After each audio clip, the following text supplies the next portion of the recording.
Helping students learn to read and comprehend complex texts, think critically about what they read, and synthesize information from multiple sources is one of the most crucial things schools do. Today, we're going to look at how we support students to achieve that level of literacy and finish high school ready for college and careers. Hello, I'm Superintendent Gerald Hill. And I'm Deanna Barash, Assistant Superintendent for Curriculum and Instruction for the West Bloomfield School District. Today, we're going to talk about a very hot topic, the Michigan third grade reading law and literacy in our school district. And we're joined by Sally Drummond, principal at Grechko Elementary School, and District Curriculum Specialist Gianna Taylor to get an in-depth view of how we are approaching this new law in our district. Michigan recently passed a reading law that will be in full effect for third grade students during the 2019-20 school year. The law states that every child may be retained in third grade if they are one or more grade levels behind in reading at the end of the third grade. To help more students be proficient by the end of third grade, this law requires extra support for K-3 students who are not reading at grade level. According to the law, if your child is not reading where expected, a plan to improve reading will be created. Deanna, what does that reading improvement plan include? West Bloomfield's plan includes extra instruction for support in areas of need, ongoing checks on reading progress, a reading at home plan that encourages parents and child to write and read together outside of the school day, and students may be encouraged to participate in summer reading programs. Sally, from many years of doing literacy research and practice, we know that it takes ongoing professional learning for teachers to help students. What are some of the strategies that teachers focus on? Well, they focus on helping the student learn how to take academic risks. All little children, they want to be right about everything. So we teach them how to take a risk without fear and that it's okay. We also work on building comprehension strategies with them also. Talk about the text and what they think it's going to say, what they think it means. Also, we talk about connections to their real life. They've all had a lot of experience, so when you make connections with a text, it's always more meaningful and they can build that comprehension. And then we also, of course, provide them with a lot of guided practice with our reading curriculum that we have in West Bloomfield. Right now, we are rewriting the K-12 reading and writing curriculum. We're also partnering with Madonna University to offer content courses on our site for our teachers. This is an excellent opportunity because many of our teachers have not had ongoing professional development in reading content. And so we are able to offer this as a cohort with Madonna, who are graciously partnering with us for our K-8 and then our high school teachers as well. This will start in the fall of 2018. But the focus can't be on teachers and students alone. Sally, who else do we bring into the conversation? Well, as the academic leader of the building, I'm always looking at what resources I can bring in for the teachers and the students to try and help the curriculum and what we can do to enhance what they're doing. So I always listen to the teachers about what they need, what books they need, what textbooks they need, what professional learning they need, and then we provide those for the students and for the teachers, any resources they need, books for the book room. When children read, they read a lot of little tiny text that's gradually leveled to increase. So we need books all the time. We need them available so they can take them home. So that's one important thing we do. And again, as curriculum leader, I need to have the knowledge so I know how I can help them. So I continue to gather that knowledge myself so I can support our staff. And you mentioned that you would give books for students to bring home. As a parent, what should I know? What's my role in the teaching of my son or daughter reading? You know, read to your children. That's the most important thing. Read to them. Even though they might be in third, fourth, fifth grade, they still like to be read to, and you can read some richer texts, but even when they're little, read to them every night. And then as they're learning to read themselves, you can read with them. Maybe co-read a little bit. You read a sentence, I'll read a sentence, or a word here and there. And support what the teacher's doing. Have a lot of talk about the book, talk about the text, what do you think it's going to mean, build their oral language so it matches what they're reading. And then if you have lots of time, you can write about the text too. So Gianna, you've been instrumental in implementing a number of our curricular initiatives in literacy. Can you talk a little bit about what our K-8 literacy plan looks like and what that instruction looks like in the classroom? So instructionally at K through 8, we use a workshop model for reading and writing. So that includes a lot of teacher modeling, guided practice, and independent practice. As our instructional materials, we use the MESA units, which were written by many Oakland County teachers and came out of Oakland Schools, our ISD. And we also have pull-out support for K-5 students who may need additional reading support and elective support classes for struggling readers at the middle school level. At Gretschko, which is a K-2 elementary building, how do you personally support your teachers? Mostly I go in and watch their reading groups. If they come to me and they say, I'm not sure how to help the student do, then I'll also support them with maybe going in and taking their class or taking some time where they can go and observe other teachers, colleagues of theirs, or dig deep into some program that they would like to learn about. So whatever they need in order to have the students progress and have them progress in their knowledge of how to do that, I'm there to support them in any way. Sally, going back to the topic of parents and parent communication, if you have struggling readers, what kind of communication goes home to the parents, and then if they ask questions or they're confused about what they can do to help, what kind of additional guidance might you provide for them? So that's many levels. You know, we have our support plans that are developed through assessments that we give, and through those plans we'll meet with the parents and we'll send things home for them to work on some suggested ideas that they can do at home with the students. We send books home. We also have our conferences where we meet with the parents, report cards. We explain all that and exactly at that time what they can do to support, like I said, about writing, reading, and the oral language. So one effort that we are seeing success with is our community readers mentors program. Tell us how that works and what the goal of the program is. So our Community Reading Mentors program is volunteer-based. We recruited a number of people from the community, some retired, some who have little kids at home, and we trained them using a really structured protocol that came out of Ohio's Project More. And so we had them trained in January, and now they work one-on-one with students. We're mostly 4th and 5th grade students right now, for 30 minutes one-on-one. So they are building relationships with these students, and these kids have undivided attention from an adult for 30 minutes. And they are reading with them, they're monitoring their progress, kids are seeing instant success, and the mentors and the students are just having a great time. That's a tremendous undertaking for our community members. They're making a lot of time commitment. They are. And they know they can't disappoint the little ones when they don't come. So what kind of feedback have you gotten from both our students, so who are the mentees, and then from our community reading mentors? So I actually got an email just last week from a mentor saying, I have to go out of town. I really hope that someone tells my mentee that I'm not abandoning him. I will not be here this week. So I get emails like that a lot, like they're very worried that their students will think something is wrong. So I hear from the mentors just how great of time they are having building relationships with the students, reading with them, and they are telling me that they're seeing progress from each session to each session. I get pictures of the kids with just these giant smiles on their face reading stacks of books, and I think it's just great. Well, thanks to both of you for giving us insights into this new law and the challenges we have with helping children read and learning to read and the complexities of it.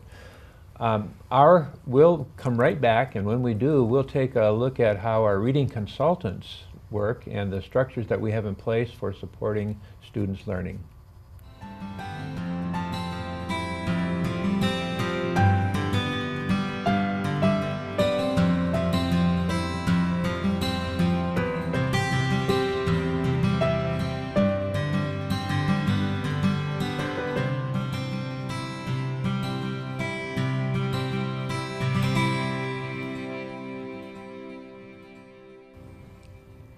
Welcome back. We are now joined by Kelly Lakis, our reading consultant at Scotch Elementary, to talk about literacy support for our students. Kelly, could you tell us a little bit about your primary duties as a reading consultant for us? Sure. My primary role as a reading consultant is to work with students that are at risk in reading. So besides the high quality instruction that they're reading in the receiving in the classroom from their teacher, I provide additional intense reading instruction as well. So I have that opportunity to collaborate with the teachers and then create meaningful reading and writing experiences for the students that will align with their instruction to help support the students, to give them more time and practice to apply the strategies that they're learning to create new learning and help them move forward and close that reading gap for them. So Kelly, students learn better if they know a little bit about what their strengths and maybe weaknesses are. How do you help students learn what their strengths are? First of all, I observe students and I analyze assessment. So I can, I've identified their strengths and weaknesses. And so when working with small groups of students and working with them in conferences, I share with them as I observe their reading, first of all, strategies that they're using independently on their own and doing a nice job with. I name that for them and say, boy, you did a great job doing that. That's what we do as readers. And then also they know what their goal is, what area they need to be working on. So we have that focus, and I can begin to give them more time and practice to work on that as well. So it's exciting when they realize too, I'm doing this as what good readers do too, and I make them aware of it so they're knowing to do it all the time when they read. Kelly, we know that students need to have an appropriate level of materials to read so that they can practice their literacy skills. Can you tell us a little bit about how you help them to learn ways to access content? We want students to be reading varieties of material, and a lot of information material will support them in helping their comprehension with reading. So what I do is, first of all, I model for students my thinking of the strategies we want them to be using independently. And then as mentioned too, then we give them that guided practice, so I'm there to support them and scaffold them to have them apply the strategies to content information. And then we give them that independent practice time as well, so they're applying those strategies on their own. Some of those strategies we're working on is, first of all, as mentioned by Sally earlier, is bringing their prior knowledge to the material. That will help them make connections of what they already know about that content and help them with their reading. We'll also be doing different strategies such as asking questions so that they can set a purpose before reading, ask questions during and after reading as well, have them synthesize material, also analyze and critique material. So those are different strategies we're always working on with students. We also share with them that informational text has text features that are going to help them gain more information in their reading, as well as taking a look at the structure of the text and how did the author organize those words so that they're able to understand it better. So we give them many strategies to help them so that they can begin to apply it to content material and learn that information. We are working to dramatically improve the academic experience for all of our students and to ensure that they are college and career ready by the time they graduate from West Bloomfield High School. How do you provide high-quality professional development for educators by selecting and implementing this curriculum? How do you support those teachers on methods for improving teaching reading and then improving curriculum? Yeah. Well, first of all, I have to improve my understanding and knowledge of it. So I do a lot by reading professional resource books to help me, as well as attending professional development workshops on reading and also watching webinars. And then from there, too, I have conversations with teachers. I'm a resource for teachers, so if they do have questions, we'll work together to find out the answers to help them move forward in their understanding. And what's helpful is when teachers do ask questions, or we have our continuous school improvement plan, we know things that we want to be focusing on to improve our abilities is teaching reading to students. We work on that to provide that professional development during staff meetings. I've also had the opportunity where teachers have asked, can I come in and observe you teaching lessons? So I have them come in and watch me as well. What's really nice is we have that opportunity for us all to work together. I've even had teachers find articles that they've shared with me, and we have discussions about them, and so that we're always working as a whole together to help all of our students move forward in reading. So Kelly, it's great for kids. They all look forward to summer and having summers off.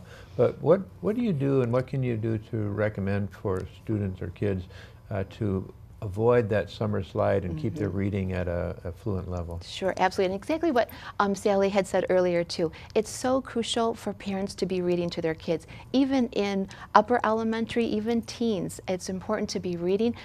To them, you're showing how important reading is as a skill, a strategy, and you're also helping strengthen their listening comprehension. So sometimes those younger students that aren't able to read those level texts, you're giving them the experience and helping them improve their reading as well. Also, having kids read every day over the summer, 15, 20 minutes, and just reading a variety of fiction and nonfiction, poetry, reading recipes together so that they're experiencing the reading all the time, every day with them. Going to the library and just checking out lots of books, so books are always surrounding them. But really what's important is to have fun with reading and to really promote and instill that love for reading. If there were students who are identified in September as at risk for not being grade level proficient by the end of the school year, what's the next step for those students? So we talked about the third grade reading bill in the first segment, and at its core, the third grade reading bill is an MTSS bill. It mandates an MTSS system, multi-tiered systems of support, for all students. And so if students are identified as being at risk in September, then what is called an IRIP, an Individualized Reading Intervention Program or plan, is developed with reading consultants, potentially special ed teachers, parents, the student's core teacher, and so that teacher will continue to receive the great core instruction that they get in their classroom in reading and writing, but they may have layering on of interventions after that. So these could be small group interventions in the classroom, they could be with our great reading consultants like Kelly, or they could be one-on-one, very individualized interventions, just depending on what the student needs. So in this system, students are assessed more frequently, which allows staff to adjust instruction on the fly. So if they realize a student is struggling, they're able to adjust their instruction right away. Tell us about how that reading progress is monitored. So depending on the student's area of need, there are a variety of assessments that teachers, reading consultants can provide to students or assess them using, so that they can make those very quick judgments about what instructional decisions need to be made, so that the student can continue to progress. What kind of support is provided for students who demonstrate that they may not be on track to be reading at grade level by the end of the school year? So some students may just need to be pulled in small groups with their regular classroom teacher. Other students, like I mentioned before, might have to be pulled by a reading consultant. And then sometimes it results in a special education referral if we determine that the student needs specially designed instruction. Every team that's constructed and every plan that is developed is for the purpose of producing a positive student. And outcomes for instructional materials are one of the most important tools educators use in the classroom to enhance student learning. Talk to us about the quality of these materials and how they're selected. So as a district, we are always trying to find new and engaging texts for our students, texts that are relevant to their lives, that are diverse, so that kids can see themselves reflected in the text that we read, so that they can have an engaging experience and be really excited about reading, but also trying to strike a balance with making sure that we give kids exposure to texts within the traditional or classic canon. We are living in a time when critical thinking and reading is more important than ever. Our educators recognize that and work to cultivate the kind of rigor, depth, and student engagement that is required for learning in the 21st century. For additional at-home support, please go to our website at WBSD.org and look under the Parents Students tab, and then click on the Read at Home plan for student success. Thank you for joining us today, where we have taken a closer look at literacy and academic support in the West Bloomfield School District.